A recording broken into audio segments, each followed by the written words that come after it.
China's property market in panic sell-off. Tycoon son barred from leaving. 他妈的， Tariff 负 panic. 债了。 Chinese exporters flood U.S. ports in 90-day rush. Severe drought in many provinces of China. Huawei exposed. Foreign media uncover its secret chip empire.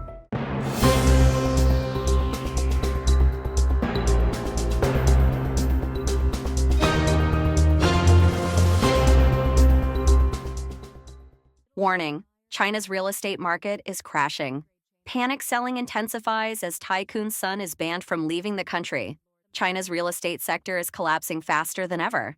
Desperate to avoid total financial ruin, homeowners and developers are rushing to dump properties, fueling a nationwide sell-off. In megacities like Beijing, Shanghai, Hangzhou, and Shenzhen, home prices are plunging, some by over 30% from their peak. Desperate homeowners are slashing prices overnight, with online listings flooded by panic sales.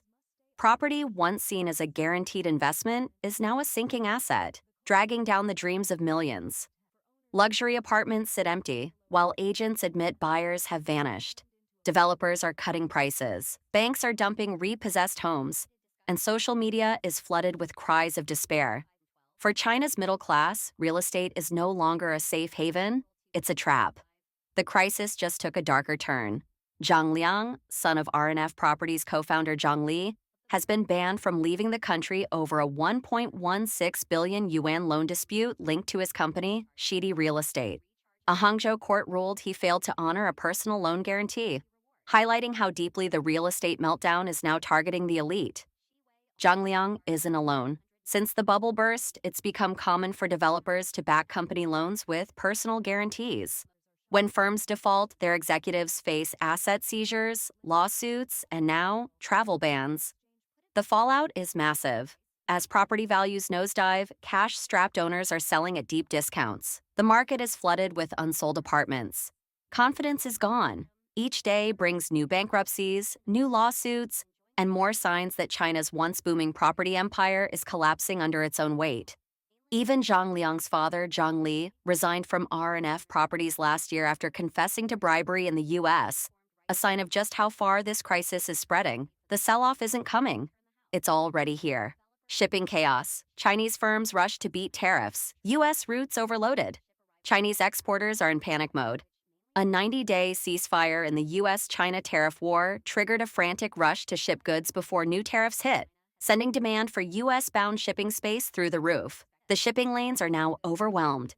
It's nearly impossible to find space, said an insider, with orders piling up and bookings 3 to 4 times higher than usual. Every major shipping company announced overload in a single afternoon. Since early 2025, freight rates have remained low due to the trade war. But after progress in the Geneva talks, exporters jumped at the chance to clear months of backlog during this short window period. As a result, U.S. routes are facing an explosive surge. Galaxy Futures predicts the shipping crunch will continue for the next 90 days, with both U.S. and European routes entering peak season. June to September is already a hot period. Now it's overheating. Walmart supplier Ma Plastic confirmed that its U.S. orders, once stalled by high tariffs, have resumed, and they're now racing to ship. For many exporters, this is a last-ditch effort to cut losses before tariffs return. Severe drought in many provinces of China. Henan farmers harvest wheat early due to water shortage. Since the beginning of this year, China has been hit by the most devastating drought in nearly 60 years, affecting multiple provinces. Wheat fields that should be bursting with grain are now parched and withered, with early ripening caused by a crippling lack of water. In Henan, the heart of China's wheat production, desperate farmers are harvesting early in a last-ditch effort to reduce their losses. Online, grief and outrage are spreading fast, with netizens sharing the drought in their hometowns and slamming the government's sloppy and ineffective well drilling projects. Henan Province, China's largest wheat-growing region, has been battling a brutal drought since April. With no relief in sight, vast swaths of farmland have cracked under the relentless dry spell. In early May, typically the crucial grain-filling season, wheat stalks across Henan looked more like dry weeds, their ears shriveled and lifeless. At a press conference on May 12th, Henan officials admitted that 40% of the province's counties and cities are suffering from severe meteorological drought. The disaster now stretches across most of western, central, and northern Henan and parts of the east and southwest. The result? Wheat crops are maturing prematurely, forcing early harvesting across the region. Ms. Wang, a villager from Zhangzhuang in Yiyang County, Luoyang, told mainland media on May 15th that her family's 30-acre farm could only be irrigated using self-funded pumps. The cost? Around 20 yuan per hour for water and electricity. She recently spent over 1,000 yuan just to water a portion of their land. Still, the wheat barely grew past 20 centimeters, dried out and yellowed. Some plants didn't even grow ears. A chilling sight. There's no harvest at all, Ms. Wang said. We paid for seeds, fertilizer, machines. It's like losing everything. And if we don't harvest now, we can't plant corn next month. Jiang Long, a farmer from Tycoon County in Zhoukou City, echoed the despair. Last year's drought was bad, but this year, he says, is even worse. Since February, there have only been a few light rains. Too little to make a difference. To save their crops, villagers are laying pipes and using river water with makeshift irrigation systems. Now is the last grain-filling window. Everyone is doing whatever they can to keep the wheat alive, Zhang said. But the crisis isn't confined to Henan. Hebei, Shandong, Shanxi, Hubei, Anhui, Guangxi, and more have also endured 6 months of punishing drought. These are all key wheat-producing regions, and the timing couldn't be worse. Water is critically low during the wheat's flowering and grain-filling stages. Experts predict a major drop in wheat output this year. In Guangxi, the situation is extreme. Since last October, a rare drought has gripped the region through autumn, winter, and spring. As of now, 97.5% of the area is drought-affected, with 68.7% classified as extreme drought. According to media reports, 11 cities and 52 counties in Guangxi have been hit. Economic losses are estimated at 210 million yuan. Over 83,000 people are facing drinking water shortages, something not seen in decades. Across Huawei and Jiangnan, farmland is failing, and farmers are flooding social media with cries for help. On Chinese platforms, the drought has gone viral. A netizen from Yunnan wrote, "Looks like it's going to be a dry year. It used to rain here, but not anymore." From Hunan, "I heard reservoir water is being diverted to generate electricity, leaving rice fields bone dry. No water for plowing even now." And from Guangxi, "We used to get reservoir water through canals, but there hasn't been a drought like this in 70 years. Some reservoirs are bone dry." Huawei exposed. Foreign media uncover its secret chip empire. Huawei can't hide anymore. South Korean media have blown the lid off the Chinese tech giant's covert operations, revealing it secretly runs at least 11 chip foundries and 10 R&D centers, all disguised under different names to dodge U.S. sanctions. According to the ELEC, May 14th, these hidden factories produce memory and logic chips for IoT devices and smartphones, with some operating as contract manufacturers. The real shock? Many are covertly operated by Huawei, despite being registered under other companies with ties to state-owned entities. Sources revealed that these facilities, on paper, belong to firms like Qingdao Xi'an, Guangmao Technology, PST, PXW, SWX, and JHICC, all backed by local SASACs, but in reality they form a vast chip-making ecosystem secretly controlled by Huawei. Even more are linked to Huawei through its investment arm, Haber Investment, making the scope even bigger. Insiders admitted the shell companies' names are regularly changed to hide connections to Huawei. This massive stealth network has allowed Huawei to build an underground chip empire right under the nose of U.S. sanctions. The ELEC reported that at least 5 of these factories can produce chips using 7 nanometers or more advanced processes. PXW leads in output. Qingdao Xi'an, founded by a SMIC's founder Zhang Rujing, owns 5 fabs.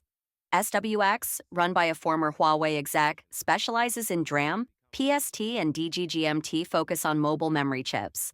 On top of that, Huawei controls around 10 major R&D hubs, some large enough to potentially manufacture chips themselves, according to insiders. But all of this comes at a steep price. U.S. chip export controls have sharply driven up Huawei's production and R&D costs, crippling profits. Bloomberg reports Huawei lost 300 million yuan in Q4 2024, the company's first quarterly loss since 2018, largely due to soaring chip-related expenses, and the pressure just ramped up again. On May 13th, the U.S. Department of Commerce issued a fresh ban, declaring that any global use of Huawei's Ascend AI chips violates export rules. Huawei's secret playbook is now in the spotlight, and Washington is watching.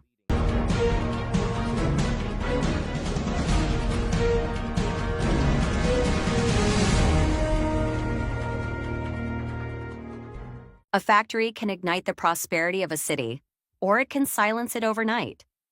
Foxconn's parent company, Huawei, recently quietly launched a major move, planning to set up its first wholly owned factory in northern India, in Uttar Pradesh, UP. It is rumored that the scale may even exceed the existing Bangalore facility, which is known as the second largest factory in the world. At the same time, Foxconn factories in China are laying off employees, relocating, and going silent. Netizens shouted, "Don't let Foxconn run away." But the truth is, it has left a long time ago, but we are only seeing the results now. Foxconn, one of the largest electronic component manufacturers in the world, is shifting a significant portion of its production lines out of China to mitigate risks from escalating trade tensions and political issues. The company has been ramping up investments in countries like India and Vietnam, where labor costs are lower and the manufacturing environment is less impacted by the stringent policies in China. This shift is causing Foxconn's factories in China to experience a devastating situation, with many production lines being scaled down or shut down, leaving thousands of workers unemployed. In China, Foxconn's factories, which were once central to the production of major brands like Apple and Sony, are now struggling with a severe lack of orders and a drastic decline in production. Some factories have been forced to lay off workers or reduce operations, leading to a dire economic situation in these industrial zones. This not only affects Foxconn, but also impacts its subcontractors, who are unable to maintain contracts and production.